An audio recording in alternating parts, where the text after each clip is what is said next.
안녕하세요. 이가피 교수의 신간 읽기입니다. 오늘 여러분과 나누어 볼 책의 제목은 예쁘게 말하는 뇌가 좋다. 김범준 지음 포레스트 북스에서 22년 8월 8일에 출간하였습니다. 이 책을 선택한 이유는요. 제가 나이가 들면서 말의 중요성을 더욱 실감하게 되는데 가족과 친척들을 많이 만나게 되는 이 시기에 말의 중요성을 얘기하는 두 권의 책을 골랐어요. 다른 한 권은 바로 다음에 올리겠습니다. 저는 이 책의 제목에서 예쁘게 말하는 너가 여성이라고 생각을 했는데 책을 읽어보니까 사회적 관계에서 일어나는 대화에 대한 지혜를 주는 책이었습니다. 먼저 머리말과 프롤로그를 잠깐 보죠. 예쁜 말은 그 말을 듣는 상대방을 긍정적으로 변화하게 해줍니다. 큰 힘을 주기도 하고요. 서로에게 다가서고 마주하며 결국 관계를 이어나가야 하는 것이 우리 사람의 모습, 그리고 사회를 이루는 근본적인 모습일 텐데 예쁜 말은 바로 이 모든 것들의 시작이 됩니다. 코로나19 사태로 재택근무를 하다가 다시 복귀한 직장 사무실에서 다음과 같은 대화를 했다고 해봅시다. 이것은 제가 원하는 리포트가 아닙니다. 고민한 거 맞습니까? 당신이 대답합니다. 말씀하신 게 맞습니다. 저도 아쉽습니다. 별거 아니죠?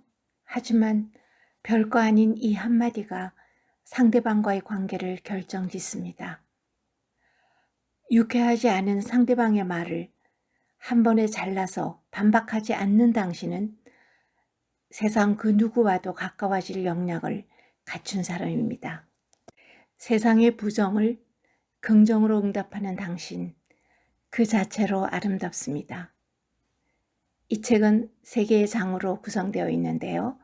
1장 다가서기, 2장 마주하기, 3장 이어가기입니다. 이 책은 모두 경어로 쓰여 있습니다. 그러나 저는 보통체를 사용하겠습니다. 제1장은 마음의 거리를 좁히기 위한 말을 어떻게 잘할 수 있을까 하는 부분입니다.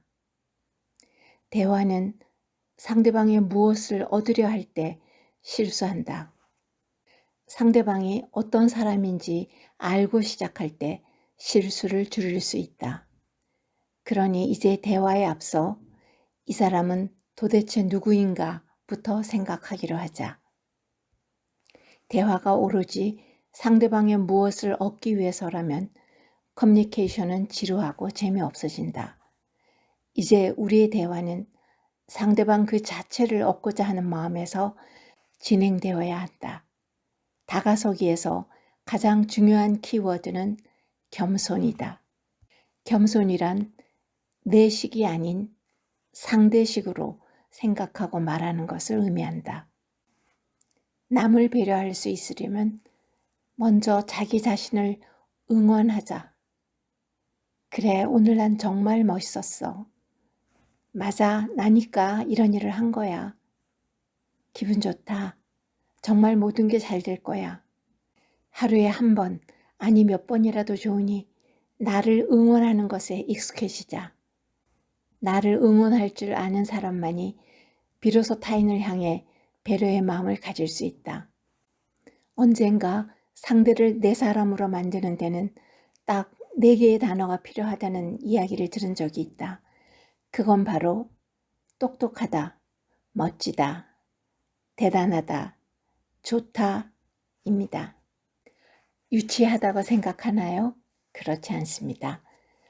바꿔서 생각해보면 금방 알게 됩니다. 누군가 우리에게 이렇게 말한다면 얼마나 기분이 좋을까요? 김범준, 자네는 정말 일 처리하는 것 하나만 봐도 똑똑하다는 생각이 들어. 범준 씨가 이렇게 멋진 사람인 줄은 몰랐어요. 대단하네요. 아무나 할 수 없는 일을 범준 씨가 해냈군요. 나는 범준 씨가 참 좋아. 이렇게 다가서기를 위한 4가지의 말을 기억해두고 활용해보자. 대화는 지식이 아닌 지혜의 영역이다. 저는 이 제목이 매우 마음에 들었습니다. 다가서기 위한 대화의 3번째 팁은 충고를 상대방에게 요청하라입니다. 대화의 상대방에게 자신의 부족함이 무엇인지를 물어보는 것은 상대방이 나에게 다가설 수 있도록 만드는 방법이기도 하고 반대로 내가 상대방에게 쉽게 다가서게 하는 방법이다. 편하게 말씀해 주세요. 제가 뭐가 부족한지 알고 싶습니다. 저의 성장을 도와주십시오. 무엇에 좀 더 힘써야 할까요? 몇 가지만 말씀해 주세요. 제가 서툰 부분에 대해서요. 이렇게 상대방에게 다가가는 방법에는 또한 3가지를 추천한다. 첫째, 나의 상황을 말하는데 열중하지 않는다. 둘째, 상대방의 주변을 관심 있게 살핀다. 셋째, 관찰한 것을 토대로 말을 건넨다. 사실 저는 얘기를 하다 보면 나의 상황을 말하는데 열중하는 큰 단점이 있습니다. 이제부터는 팩트만을 중심으로 대화하지 않겠습니다. 저자는 다가서기의 최종 단계는 기다림이라고 말합니다. 세상 모든 사람은 듣기, 즉 경청의 중요성을 이미 잘 알고 있다. 하지만 우리 주변에 경청을 잘 해내는 사람을 보기는 힘들다. 왜 그토록 어려울까? 말하기의 반대는 듣기가 아니라 기다림이다. 즉, 말과 듣기 사이에는 기다림이라는 대화 당사자의 마음가짐이 있어야 한다.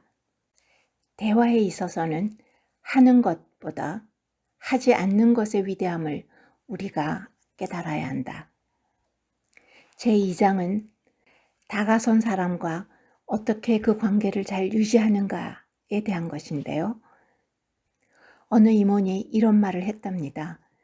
세상에서 가장 듣기 싫은 말이 2가지 있는데 그건 그게 아니고요. 그리고 또 하나는 네? 하고 반문하는 겁니다. 어떠세요? 윗분에게 이런 말을 한 적이 있으신지요? 이것이 듣기 싫은 이유는 그 다음에 바로 부정적인 이야기가 나올 것이 확실하기 때문이겠죠. 일상에서 부정의 언어를 멀리하고 긍정의 언어로 세상과 마주하자. 말이 너무 많구나가 아니고 어쩌면 그렇게 표현을 다양하게 하니?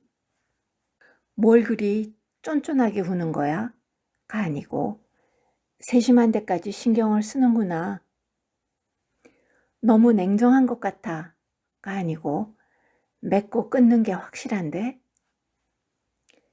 왜 이렇게 겁이 많은 거야? 가 아니고 조심성이 있구나. 그게 아니고요. 가 아니고 제가 생각하지 못했습니다. 덕분에 바로 잡을 수 있게 되었습니다. 저도 이렇게 대화할 수 있으면 참 좋겠습니다. 마주하여 대화하는 상대방에게 올바름과 친절 중에 하나를 고르게 된다면 친절을 택하자. 친절에는 공감이 포함되어 있다. 상대방에게 기쁨을 줄 수 있고 그리고 흥미를 불러일으킬 수 있는 말을 하자. 잘 모르면 조금 더 아는 척하지 않는 게 100배 낫다. 그리고 관계를 계속 유지하려면 감사를 전하는 수준을 높이자. 매번 고맙습니다라는 말로 끝낼 게 아니라 고마운 이유가 무엇인지에 대해 구체적으로 표현하자. 대화는 끝나도 관계는 끝나지 않는다.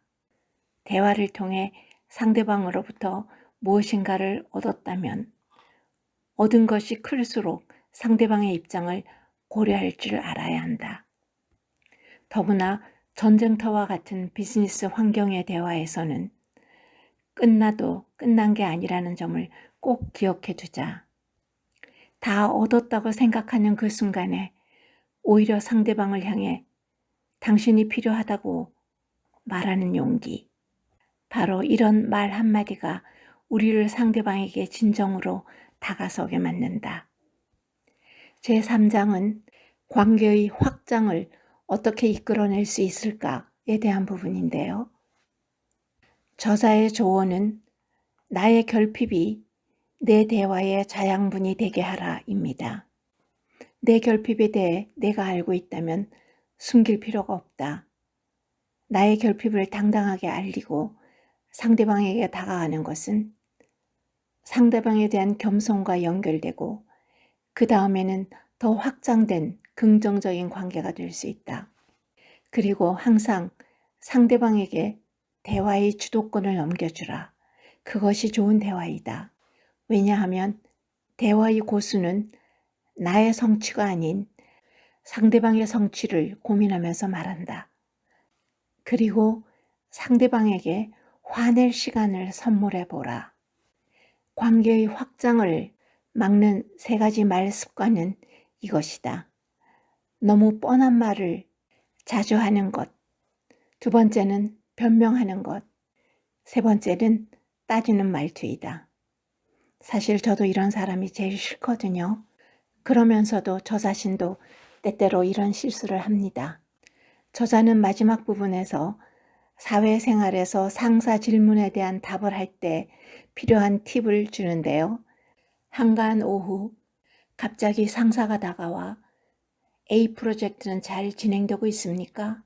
라고 질문했다면 어떻게 대답해야 할까요? 첫 번째 단계는 요약입니다.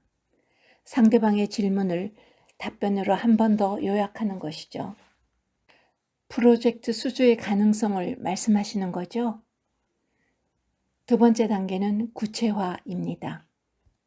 현재의 상황을 자세하게 이야기하는 것이죠. 3번째 단계는 사례 제시입니다. 즉, 구체적인 상황에 대해서 사례를 이야기하는 것이죠. 그리고 4번째 단계는 미래입니다. 질문하는 상대가 알고 싶은 앞일에 대해 요약해서 말하는 겁니다. 마지막 단계는 도움 요청입니다. 혹시라도 모를 돌발의 상황에 대비하겠습니다. 작은 문제라도 생기면 이사님께 보고하고 또 도움을 요청하겠습니다. 이 책을 읽고 난 후 대화의 디테일에 대해서 많이 배웠습니다. 좋은 명절 되세요.